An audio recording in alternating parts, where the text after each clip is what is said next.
네, 안녕하십니까. 소개 말씀 감사드립니다. 오늘이 CNR 리서치의 25주년 창립 기념일이라고 들었는데요. CNR 여러분들께 축하드리고, 그다음에 우리나라에서 가장 긴 역사를 갖고 있고, 그다음에 가장 빨리 성장하고 있고, 그래서 저희 이 신약 개발 환경에서 굉장한 컨트리뷰터로 활약하고 계신 CNR의 축하와 그다음에 감사의 말씀드립니다. 오늘 제가 말씀드리고자 하는 것이 클리니컬 디벨롭먼트에 있어서 글로벌 석세스라는 제목으로 말씀을 드릴 텐데요. 아까 윤병인 전무님께서 말씀하신 바와 같이 제가 온콜로지스트라 다양한 영역을 커버하기보다는 주로는 온콜로지에 포커스해서 말씀드리도록 하겠는데, 증례 중에 하나는 알츠하이머 디스 케이스가 하나 있습니다. 그래서 포함해서 말씀드리도록 하겠습니다. 이게 이제 오늘 제가 말씀드릴 내용이고요. 저희가 이제 글로벌 석세스 이렇게 얘기하면은 글로벌 석세스라 그러면 어디 가서 성공을 해야 성공을 하는 건가 이렇게 생각할 수 있겠죠. 그런데 이제 저는 사실 글로벌 석세스 할 때 주로는 US에 포커스를 맞추고자 합니다. 그 이유는 글로벌 레귤레이터리 오르가니제이션이라는 것도 없고, 그다음에 US 시장이 크고, 그다음에 무엇보다도 US FDA의 레귤레이션이 굉장히 클리어하고, 특히 온콜로지는 그 리뷰 과정이 아주 사이언티픽하면서 또 레귤레이터리 사이언스를 잘 녹여내고 있고, 어떤 새로운 분야의 발전이 이루어졌을 때 뒤따라가는 것이 아니라 미리미리 가이던스를 내고 하는 점이 제가 굉장히 훌륭한 점이라고 생각하고, 그래서 지금 현재는 US FDA가 가지고 있는 레귤레이터리 사이언스의 스탠다드에 모든 사람들이 쫓아가고 있지 않나 이렇게 생각하고 있습니다. 제가 아주 최근에 그 ctDNA에 대한 가이던스가 FDA가 얼마 전에 내놨는데요. 5월 달에. 사실 ctDNA는 아직 클리니컬 프랙티스나 클리니컬 디벨롭먼트에 적극적으로 활용되고 있는 게 아니에요. 근데 이미 변화하고 있는 추세를 보고 가이던스를 만들었습니다. 그래서 제가 어찌나 감명을 받았는지, 그래서 이제 오늘은 뭐 US 얘기를 좀 많이 할 것 같고요. 그다음에 이제 마켓 사이즈도 크고 US에서 어프루벌을 받으면 다른 나라의 어프루벌은 비교적 쉬운 경우가 많기 때문에 이제 그 예를 많이 들 것입니다. 그러나 저희가 테리토리얼 스트래티지로 굉장히 마켓이 커지고 있는 차이나 스트래티지, 그다음에 재팬 스트래티지도 잊지 말아야 될 거라고 생각합니다. 저희가 테리토리얼 스트래티지를 생각할 때 어디에 가서 임상을 해야 되나, 또 어디에 가서 어디에 포커스를 둘 건가 할 때 아까 말씀드린 것처럼 US FDA에 포커스를 둔다라고 해도 여전히 임상을 할 때는, 글로벌 임상을 할 때는 자 그럼 미국과 한국에서 할까, 아니면 미국과 한국 그리고 다른 나라들을 포함할까, 이제 이런 생각을 해야 되는데, 임상 시험을 하기 좋은 환경이라고 생각하면 제 개인적인 경험으로는 US하고 한국 다음에는 호주가 굉장히 좋은 나라인 것 같고, 그다음에 타이완도 좋은 나라라고 생각하고요. 저는 개인적으로 한국과 타이완이 여러 가지로 여건이 비슷해서 멀티내셔널 트라이얼을 할 때는 타이완을 가는 것도 좋은 스트래티지일 거라고 생각합니다. 많은 분들이 동구에도 가는데요. 러시아와 동구 나라들이 지금 굉장히 스탠다드도 올라가 있고, 동유럽으로 간다 그러면 싸서 간다기보다는 그분들의 스탠다드가 많이 높아졌고, 그다음에 아직은 임상시험이 비교적 덜 되고 있는 나라라서 그 열정도 많고 그래서 좋은 옵션이라고 생각하는데요. 단지 이번 유크레인 사태처럼 이런 돌발적인 상황이 벌어지면 이제 좀 어려울 수가 있겠죠. 자, 저희가 그 글로벌 클리니컬 디벨롭먼트에 있어서 제가 이제 이 사실 컨퍼런스 심은 클리니컬 트라이얼 석세스인데요. 저는 사실 트라이얼 베이스의 석세스보다는 디벨롭먼트의 석세스를 맞추고자 합니다.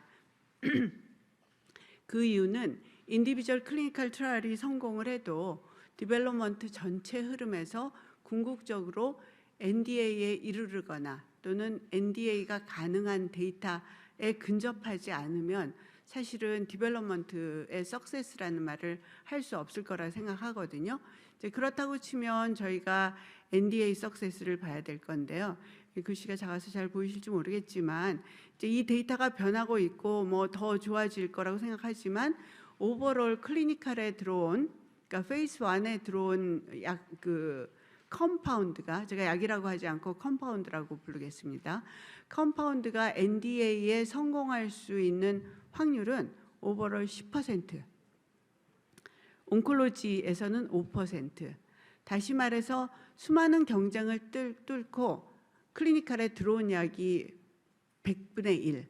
그런데 그 100분의 1 중에서 10분의 1만 인허가를 받을 수 있다는 거죠. 항암제는 20개 중에 하나. 그래서 확률이 굉장히 낮기 때문에 이 석세스는 대단히 중요한 화두라고 할 수 있겠습니다. 그런데 이제 온콜로지 드락의 디벨롭먼트가 물밀듯이 지금 오고 있어요. 이렇게 물밀듯이 오고 있는 것은 1980년대에 굉장히 발전하기 시작한 몰레큘러 바이올로지에 의해서 많은 타겟들이 디파인이 되고, 그 타겟들은 그 패소제네시스에 기인한 것들이기 때문에 이제 이것들이 타겟 테라피를 많이 개발할 수 있는 그런 모멘텀이 됐고, 그다음에 이제 이뮤놀로지의 발전과 더불어서 2010년대 초반부터 이뮨 온콜로지의 발전이 이루어지고 하면서 온콜로지의 드락의 개수가, 이제 인허가 개수가 굉장히 비약적으로 많아지기 시작하고 있습니다. 제가 이 슬라이드는 굉장히 좋아하는 슬라이드인데요. 제가 매년 1월 달이 되면 2월 달에 이 데이터가 나올 때까지 매일매일 FDA 사이트에 들어가서 봐요. 작년에 US FDA의 온콜로지 드락이 몇 개나 승인을 받았나. 이게 이제 해마다 PDF로 나왔었는데요. 해마다는 아니고 뭐 이게 처음 나온 지가 2018년부터인가 나온 건데, 그 제목은 애뉴얼 리포트 해가지고 From Oncology Center of Excellence FDA. FDA Center of Excellence에서 내는 애뉴얼 리포트인데요. 올해부터는 PDF로 안 나오고 웹사이트에 그냥 띄워놨습니다. 종이악기라고 그런 것 같기도 하고요. 그래서 이제 작년에 어프로벌된 약을 보면 몰레큘러 엔터티로는 16개가 인허가를 받았는데, 이 중에 6개는 레귤러 어프로벌을 받았고 12개는 악셀러레이티드 어프로벌을 받았고요. 서플리멘터리 온콜로지 드럭은 한 가지 캔서뿐만 아니라 캔서 1, 캔서 2, 캔서 3 이렇게 해서 지속적으로 어프로벌을 받으니까 서플리멘터리 인디케이션이 50개, 그래서 66개의 어프로벌을 받았습니다. 그런데 이 중에 약 30%에 해당하는 19개의 약들이 악셀러레이티드 어프로벌을 받았습니다. 제가 오늘 악셀러레이티드 어프로벌 얘기를 조금 할 건데요. 이 악셀러레이티드 어프로벌은 말하자면 약의 인허가 과정에서 숏커트라고 할 수 있는데, 이제 그 조건이 있긴 있죠. 그렇지만 말하자면 언맷 니즈 레벨이 높고 약의 기전이 훌륭하고 클리니컬 데이터가 얼리 데이터지만 꽤나 좋아서 빨리 환자들한테 어플라이 해도 되겠다라고 FDA가 생각하는 것이 이제 악셀러레이티드 어프로벌을 통한 기전입니다.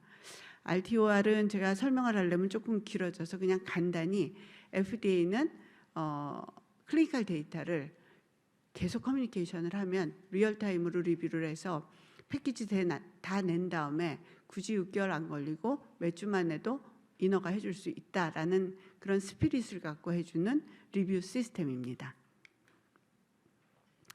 자, 제가 오늘 언맷 니즈에 대해서 잠깐 말씀을 드릴 건데요. 약 개발하는 분들은 너도 나도 다 언맷 니즈라고 얘기하는데, 잘 들어보면 그분들이 언맷 니즈가 뭔지 모르고 얘기하는 경우도 굉장히 많아요. 언맷 니즈라는 거는 아무 질환이나 다 언맷 니즈가 아니라, 어프로벌 된 약이 없거나 또는 어프로브된 약이 있어도 그 약이 쓰기가 굉장히 어렵거나, 또는 어떤 질환이, 옛날에 없던 질환이 생겼어요. 그래서 그 질환에 대한 약이 없어요. 대표적인 예가 브라카 퍼스티브 디지즈라는 질환의 군은 옛날에는 없었거든요. 새로 생긴 군인 거죠. 그래서 이제 그런 경우에 이제 언맷 니즈 레벨이 굉장히 높다. 그래서 이제 이런 곳에서 약이 필요하다. 또는 치료제가 필요하다라는 건데, 그렇지만 뭐 세이프티를 조금 낮춘다든지 또는 뭐 약가를 낮추기 위한 그런 것들은 언맷 니즈라고 얘기하지 않는다라고 FDA가 확실하게 얘기를 하고 있습니다. 자, 언맷 니즈가 높은 질환들은 어베일러블 테라피가 없는 곳을 이제 언맷 니즈라고 하는데, 그러면 어베일러블 테라피라는 건 뭘까요? 어베일러블 테라피는 일단 어프로브드 테라피틱스가 없는 경우, 또는 있는 경우가 어베일러블이니까 이제 없으면 언어베일러블이겠죠. 그런데 굉장히 유심히 봐야 될 것 중에 하나가 여기 제가 초록색으로 해놓은 데인데, 약이 어베일러블 해요. 액셀러레이티드 어프루벌을 받아서. 근데 액셀러레이티드 어프루벌 받은 애들은 다 뒤에 꼬리가 붙잖아요. 컨디셔널 어프루벌. 그래서 컨포머터리 데이터를 내야 되잖아요. 그래서 US FDA 기준으로는 액셀러레이티드 어프루벌을 받은 약제는 공식적으로 어베일러블 테라피가 아니에요. 그래서 이제 이거를 잘 알고 계시면 좋을 것 같습니다. 환자들이 생각하던 언맷 니즈는 굉장히 달라요. 의사들은 치료 처방하려니까 약이 없어요. 뭐 처방을 하고 싶은데 환자들이 그거를 치료를 받아도 별로 많이 좋아지지 않거나 환자가 힘들어요. 그러면 그게 언맷 니즈인데, 환자는 인간답게 살고 싶어요. 나를 토탈리티로 취급해 주세요. 뭐 돈이 너무 비싸요. 이런 거를 다 언맷 니즈라고 표현하고 있어서 저희가 이제 언맷 니즈라고 할 때 어떤 게 언맷 니즈인가를 의학적으로도 봐야 되겠지만 환자의 관심도 봐야 된다 생각하고, 지금 미국의 FDA의 포커스 중에 하나가 Patient Centric 또는 Patient Focused Drug Development, 그래서 PFDD라는 게 굉장히 중요한 거거든요. 그래서 이제 거기에 대해서도 관심을 가지면 좋을 것이라고 생각합니다. 약을 개발할 때 우리 약이 이제까지 쓰던 약보다 좋아요, 또는 이제까지 쓰던 약보다 편리해요, 이제까지 쓰던 약보다 뭐 안전해요, 이렇게 하려면 표준 치료를 알아야 되는데, 여기 보시다시피 온콜로지 약들은 너무너무 빨리빨리 개발이 되니까 눈이 휙휙 돌아가죠. 그러면 제가 이제 2019년도에 어떤 계획을 세웠는데 2020년도에 이렇게 많은 약들이 우다닥닥 쏟아져 나와요. 그러면 제가 2019년도에 세운 계획은 사실 이렐러번트하거나 또는 문제가 많을 수도 있거든요. 그래서 이제 굉장히 눈 똑바로 뜨고 약들이 어떻게 개발되는지 알아야 되는데, 그거를 조금 더 쉽게 설명하자면 이뮤노온콜로지 드락들이 굉장히 많이 나왔잖아요. 그래서 이제 이렇게 굉장히 각 기관마다 있는 질환들을 다 예를 들고, 여기는 암 질환이 뭐 다는 아니에요.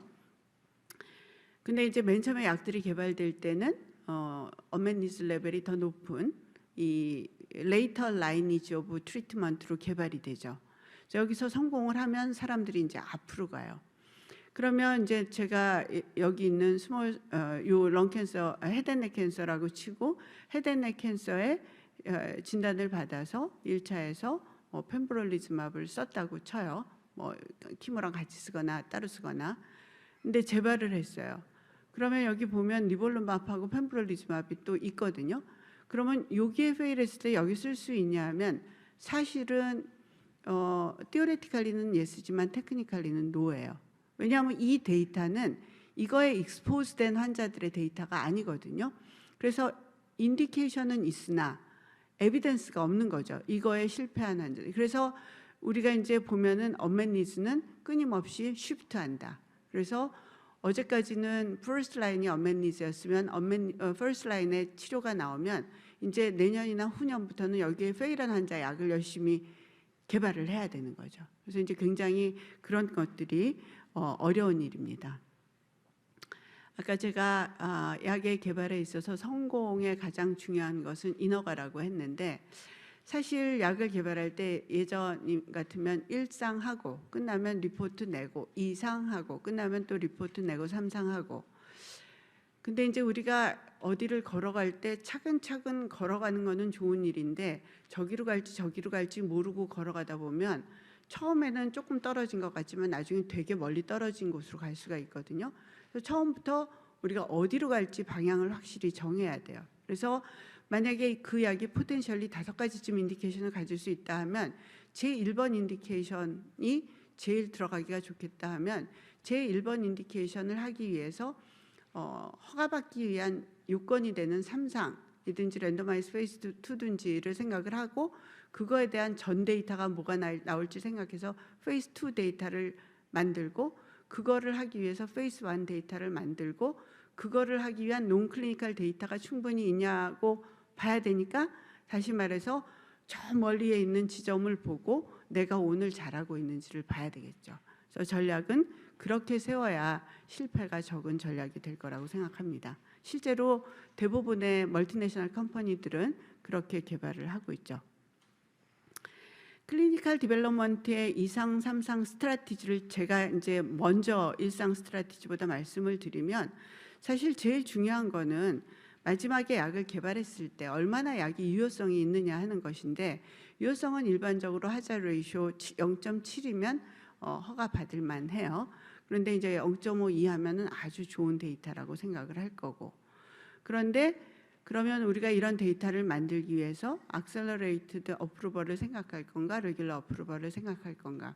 레귤러 어프로벌을 하려면 보통은 300명 내지 400명, 더 많으면 800명 이상 이런 임상시험을 해야 되니까 작은 규모의 스터디를 통해서 accelerated 어프로벌을 받으면 좋겠죠. FDA가 2014년 이후에 굉장히 많은 이뮤 온콜로지 드락들에 대해서 accelerated 어프로벌을 해줬는데 해주고 보니까 굉장히 많은 페일리어가 컨포머터리 그 에비던스가 페일한 경우가 많은 거예요. 그래서 지금은 FDA가 굉장히 그 태도가 바뀌었어요. 얼리 시그널을 30명에서만 봐라. 그 다음에는 바로 랜더마이즈 트라이얼을 해라. 이렇게 바뀌고 있거든요. 이제 저희가 그런 트렌드를 잘 봐야 됩니다. 바이오마커 드리븐 스터디는 파퓰레이션을 인리치하기 위한 좋은 방법인데 만약에 우리가 바이오마커로 인리치할 파퓰레이션을 찾는다라고 하면 처음부터 컴패니언 다이그노스틱스의 스트래티지가 있어야 되고 동시에 개발을 해야 됩니다. 컴패니언 다이그노스틱스로 디파인된 파퓰레이션은 FDA 같은 경우에는 오전에 CDX를 어프로벌 해주고 오후에 약을 어프로벌 해줘요. 왜냐하면 CDX가 없으면 그 파퓰레이션이 디파인이 안 되거든요. 그래서 거기에 대해서도 주의를 기울여야 합니다. 일상 스트래티지는 뭐 크게 어려울 것은 없지만 많은 경우에 코호트가 너무 많은 도즈 에스컬레이션을 하다 보면 끝없이 한없이 시간이 걸릴 수가 있어요. 그런데 이제 특히 엔티바디 같은 경우에 EMA나 FDA가 다 마블로 First in Human Dose를 정하라고 돼 있는데 마블로 First in Human Dose를 계산하면 노아엘에 비해서 100분의 1로 나오는 경우도 있어요. 그래서 실제로 글로벌 회사들도 일상을 5년씩 한 회사들도 있어요. 암젠, 로슈도 3년 이상 걸린 임상시험이 있어요. 그래서 우리가 어떻게 하면 First in Human의 First Dose를 될 수 있으면 높게 할 것인가, 얼마나 accelerated 스킴으로 빨리빨리 갈 것인가 하는 스트래티지가 굉장히 중요하고 일상을 진행함과 동시에 익스펜션 코호트에서 얼리 POC를 제너레이션 한다라는 개념이 굉장히 중요합니다. NDA에서 리뷰하는 거는 뭐 간단하죠. 이제 CMC는 물론 봐야 되고 효과 있냐, 그다음에 세이프티 괜찮냐, 그다음에 이제 레이블의 디스크립션을 리뷰를 해요. 그래서 간단한 리뷰 같지만 사실은 이제 중요한 거는 가장 중요한 컴포넌트가 되는 거는 이피커시하고 세이프티를 보고 베니핏이 리스크를 상회하는가를 보는 게 가장 요점이 되겠습니다. 그 substantial evidence가 있어야만 어프로벌을 해준다라고 이제 FDA가 얘기를 하는데요.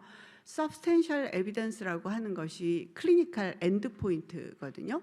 근데 이제 제가 옛날에 GSK를 다녔었는데요. GSK의 미션 스테이트먼트가 되게 재밌어요. 뭐냐면은 feel better, do more, live longer.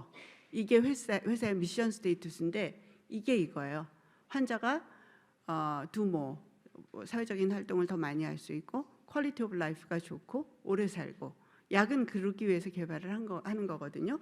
그래서 여기에 맞는 엔드 포인트들을 구해야 되는데 말하자면 항암제라고 하면 제일 중요한 거는 서바이벌이에요. 그러나 서바이벌을 보기에 너무 긴 시간 팔로우업을 해야 된다든지 그러면 약 개발이 굉장히 늦어지겠죠.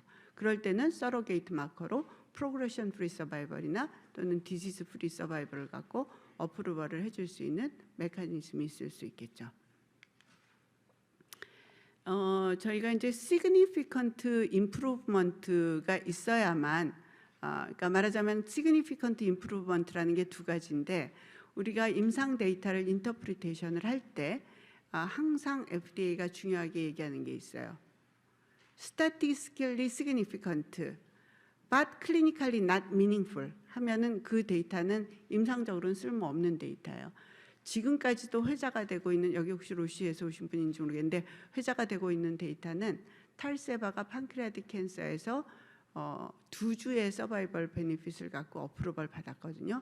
그래서 많은 사람들이 탈세바를 쓰지만 또 많은 사람들이 이 2주가 약을 쓸 만한 충분한 근거는 안 된다라고 믿고 있습니다. 그래서 언제나 데이터 제너레이션을 할 때는 statistically significant and clinically meaningful 한 데이터를 제너레이션을 하는 게 굉장히 중요하겠습니다. 이게 이제 작년에 그 새로운 약으로서 물질로서 개발된 FDA CDER에 가면 떠 있는 보고서인데요. 굉장히 많은 약들이 엑스페디티브 프로그램을 사용해서 어프로벌을 받았습니다. 엑스페디티브 프로그램 4개가 있죠. 하나는 패스트 트랙, 그다음에 브레이크스루 데지그네이션, 그다음에 프라이어티 리뷰, 악셀러레이티드 어프로벌.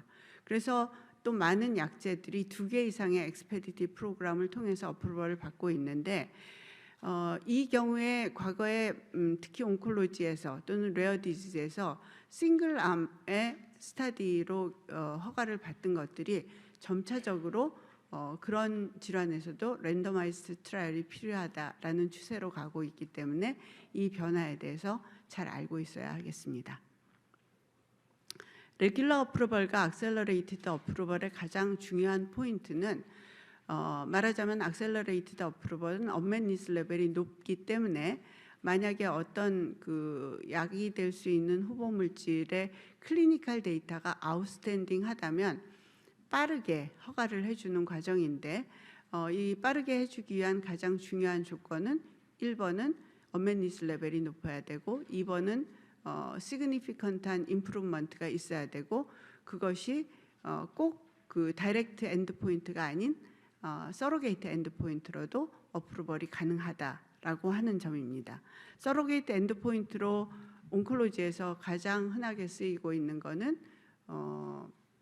오버럴 리스폰스, 오브젝티브 리스폰스 레이트 하고 그다음에 리스폰스 레이트가 높기만 해도 안 되고 듀레이션 오브 리스폰스가 길어야 돼요. 이제 그 두 가지가 가장 많이 쓰이고 있는 건데 이제 그렇지만 때로는 랜더마이즈 페이스 2나 랜더마이즈 페이스 3를 했는데도 아직 끝까지 데이터가 안 나왔을 때 PFS나 이런 걸 가지고 악셀러레이티드 어프로벌을 해주는 경우도 있기는 해요. 그렇지만 어쨌든 약제가 브레이크스루 데지그네이션을 받거나 패스트 트랙 데지그네이션을 받으면 악셀러레이티드 어프로벌로 갈 수 있는 찬스는 높아진다고 할 수 있겠습니다. 저는 이제 아시안 스트래티지도 굉장히 중요하다고 생각하는데요. 그 이유는 시장의 사이즈가 서브스텐셜하고 다시 말해서 옛날에 바이어가 중국의 GD 아시아 그래가지고 글로벌 디벨롭먼트 아시아를 베이징에 차렸었는데 그 뒤에 뭐 약간 흐지부지 된 것 같기도 하고 근데 이제 그거는 규모의 경제가 중국, 일본, 한국, 대만을 합쳤을 때 EU5만큼 또는 더 크다라고 해서 이제 그런 걸 했었고 중국 개발이 쉽지는 않지만 여전히 해볼 만한 가치는 충분히 있다라고 생각하고 그 이유는 레귤레이션이 옛날보다 훨씬 더 클리어해지고 그다음에 커뮤니케이션도 옛날보다 훨씬 좋아지고 그렇지만 뭐 아직도 여전히 중국 회사들한테 더 페이버를 주는 경향이 없는 건 아니에요. 그렇지만 생각해 볼 수 있을 거고 저패는 어떻게 보면 보수적이지만 또 굉장히 클리어하죠. 그래서 이제 우리가 그 저펜 차이나 스트래티지를 생각하고 한국과 대만까지 묶어서 리저널리 커먼 디지즈 예를 들어서 빌리아리 트리 캔서라든지 게스트릭 캔서라든지 이소파지얼 스퀘이머스 셀 캔서 이런 것들은 아시아에서 개발할 수 있는 찬스가 있다고 생각합니다. 제가 조금 시간을 넘길 것 같은데요. 제가 케이스를 몇 개 가지고 왔어요. 이거 굉장히 이제 중요한 변화를 보여주는 케이스인데요. 제가 이거는 TCP라고 하는 대한임상양리학회 잡지에 6월호에 기고를 해서 아마 지금 좀 있으면 이제 코멘터리로 한 3페이지쯤 되는 거 쓴 게 있는데요. 온콜로지에서 일상을 할 때 더 모어 더 베터 그런 개념으로 계속 이제 페이스 1에서 도즈 에스컬레이션을 하잖아요. 근데 이제 이거는 왜 이런 개념이 생겼냐면 옛날에는 약들이 다 사이토톡식 에이전트였거든요. 그래서 그런 사이토톡식 에이전트들은 주면 줄수록 효과는 좋아요. 근데 빈대를 잡으려고 불을 질렀는데 집이 다 타버리면 빈대는 잡았지만 살집이 없어지죠. 그런 것처럼 사실 이제 그 사이토톡식 키모의 개념이 그런 거거든요. 빈대 잡다가 이제 내 몸까지 태울 수 있는. 그런데 타겟 테라피가 나오기 시작하고 이뮤 온콜로지 드락이 나오면서 거의 10년 전부터 아카데미아에서 더 모어 더 베터가 아니다. 그런데 사람들이 여전히 계속 그렇게 개발을 하는 거예요. 그래서 이제 작년 11월 달에 Friends of Cancer Research라고 하는 non-profit organization이 화이트 페이퍼를 약 20페이지짜리를 냈어요. 그래서 더 모어 더 베터가 아니다. The less may be better 이런 글을 썼고요. 그다음에 US FDA가 그래서 어떤 프로젝트를 운영하고 있냐면 프로젝트 옵티머스라고 해서 사람들한테 더 모어 더 베터가 아니다. less가 better일 수 있다라는 개념을 이제 애드보케이트하고 있는데 이게 이제 첫 번째 타자로 이제 지목이 된 애예요. 루마크라스라고 KRAS G12C의 뮤테이션에 드는 약인데 이 약은 여러 가지로 피보탈한 여러 가지가 있어요. 옛날에는 KRAS는 굉장히 뮤테이션은 잡기가 어려운 질환이라고 생각했어요. 왜냐하면 그 화학자들 말에 의하면 핏이 너무 얕아가지고 그 속에 약을 집어넣기가 힘들대요. 근데 하여튼 개발을 했어요. 그래서 약 효과도 되게 좋고 그래서 작년 5월 28일 날 허가를 받았거든요. 허가 받았을 때 싱글암 124명을 가지고 허가를 받았어요. 그래서 뭐 굉장히 빠른 트랙으로 20년 말에 뭐 NEJM에 나고 그다음에 이제 엠젠이 이 페이스 2 데이터가 굉장히 좋고 이런 거를 또 어나운스를 하고 하면서 이제 뭐 브레이크스루 데지그네이션도 받고 그래서 빨리 어프루벌을 받았어요. 받았고 이게 이제 일상인데 도즈 에스컬레이션을 유저란 스킴으로 쭉 올렸죠. 그 뭐 PID도 해보고 완스데일리도 했는데 이제 결국은 회사는 완스데일리로 가기로 하고 이 페이스 1 안에서 논스몰셀 런 캔서를 100여 명을 해가지고 패키지를 만들어서 이제 인허가를 냈어요. 그래서 이제 아까 얘기한 대로 5월 28일 허가를 받긴 받았어요. 근데 이제 여기서 보시다시피 낸 자료에 보면 180, 360, 720, 960mg을 이렇게 작은 숫자의 환자에서 테스트를 했는데 Tmax나 Cmax나 AUC가 올라갈수록 도즈 리스폰스가 별로 없어요. 거의 비슷해요. 그래서 FDA가 근데 이제 스폰서는 960이 제일 뭐 세이프티도 톨러러블하고 효과도 좋아요. 그리고 이제 그런 포지션을 냈는데 FDA가 그 말이 틀린 건 아니지만 960이 딱히 180보다 많이 좋다고 할 수 없다. 이제 이렇게 얘기를 했어요. 그래서 그러면서 도즈 리스폰스도 볼 수 없다. 여기 보시면 180부터 쭉 올라가는데 180, 360, 720, 960에서 리스폰스가 33, 25, 50, 47 그러니까 일로 가면 조금 높아지는 트렌드가 있다라고는 하지만 과연 굉장히 좋은가는 알 수 없다. 이제 이렇게 얘기를 했죠. 그리고 올라가면 올라갈수록 GI 톡시시티는 올라간다. 그래서 얘가 이제 첫 번째 타자로 이제 이렇게 철퇴는 아니지만 하여튼 케이스가 된 거죠. 그래가지고 이제 뭐라 그랬냐면은 너희가 포스트 어프로벌 리퀘어먼트로 3상을 해가지고 이피커시도 컨펌을 해야 되지만 과연 960이 라이트 도즈인가를 봐야 된다. 그래서 240과 960을 랜더마이즈 페이스 2 트라이얼을 해서 도즈 옵티마이제이션을 하라고 얘기를 했어요. 이제 이거를 하면서 FDA가 뭐라 그랬냐면 여러분 앞으로 약을 개발할 때는요 3상하기 전에 도즈 옵티마이제이션 한 다음에 3상 가야 돼요. 이렇게 얘기를 했어요.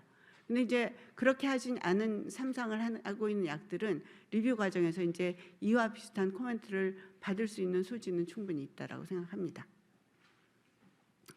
아두카누맙 케이스는 제가 이제 성공이냐 실패냐를 약간 컨트로버시를 얘기하려고 갖고 나왔는데요.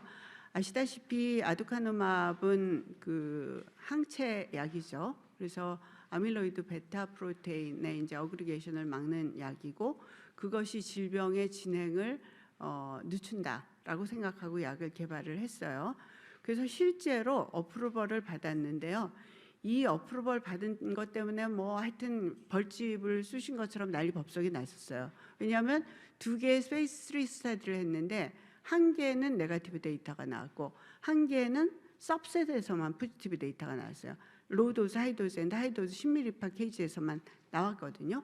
그래서 이제 굉장히 논란의 여지가 많고, 심지어는 하원에서 FDA 인스펙션 해야 된다, 콜옵션이 있을 것 같아, 막 이렇게 얘기를 했죠. 근데 그 뒤에 인스펙션 했다 소리 없는 거 보면, 그랬더니 닥터 자넷도 거기 해봐, 와서 다 해봐, 막 이렇게 얘기를 했던 거거든요.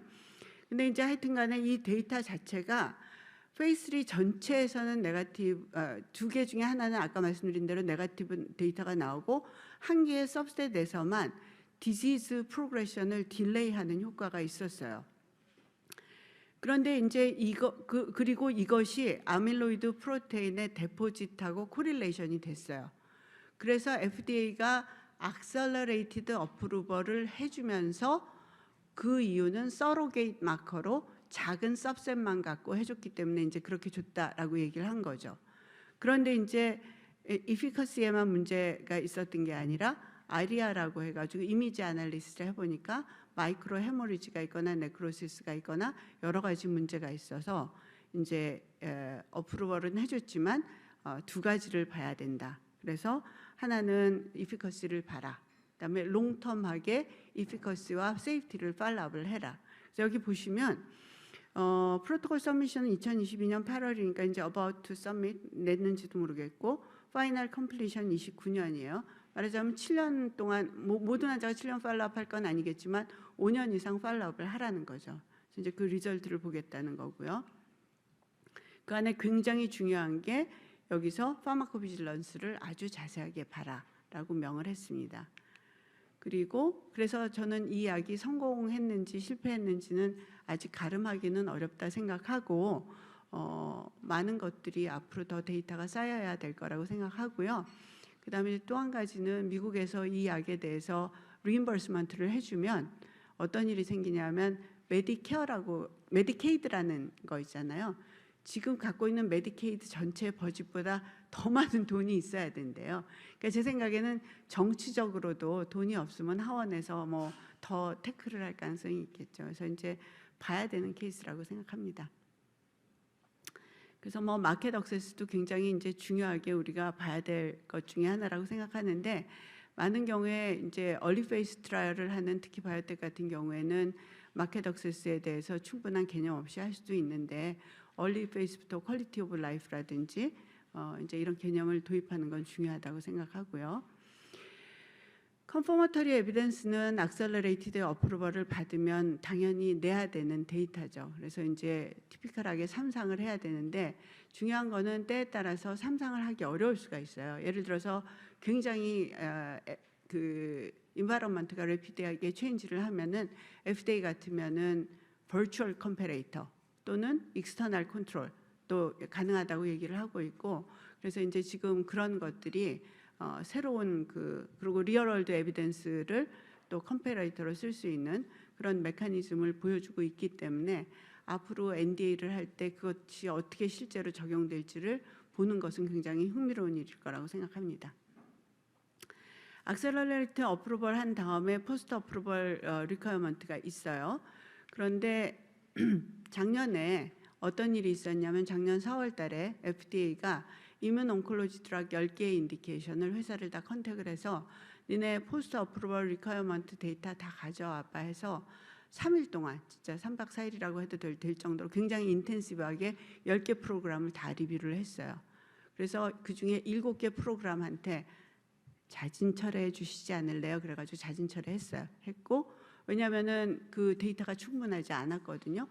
그러니까 이제 FDA가 굉장히 조심스러운 거예요. 환자를 위해서 용감하게 악셀러레이트 어프로벌을 해줬는데 그게 이제 리퀘어먼트에 맞지를 못한 거죠. 그래서 작년 초에 또 NEJM에 FDA 오피서가 글을 썼어요. Dangling Accelerated Approval.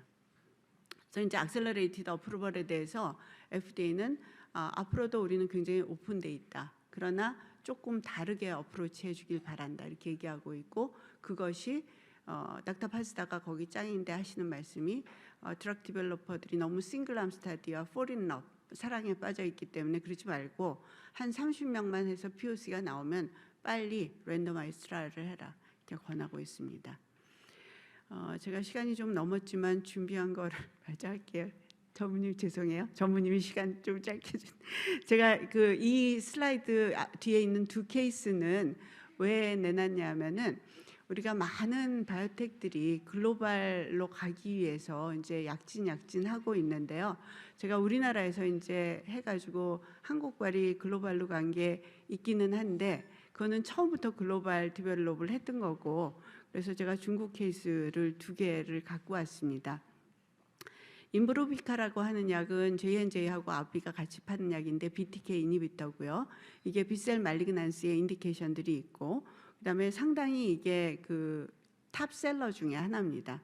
그래서 2022년도에 8.29 빌리언이니까 굉장히 큰 덩치가 큰 약이죠.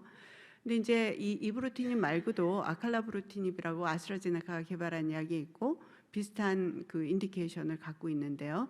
자니브루티닙이라고 하는 베이진이 개발한 약이 가장 최근에 개발한 약인데 2019년과 2021년도에 MCL, 그래서 멘틀셀 림포마하고 그다음에 MCL, 마지널존 림포마의 악셀러레이티드 어프로벌을 받으면서 얘네들도 이제 US에 진입을 하게 됐습니다.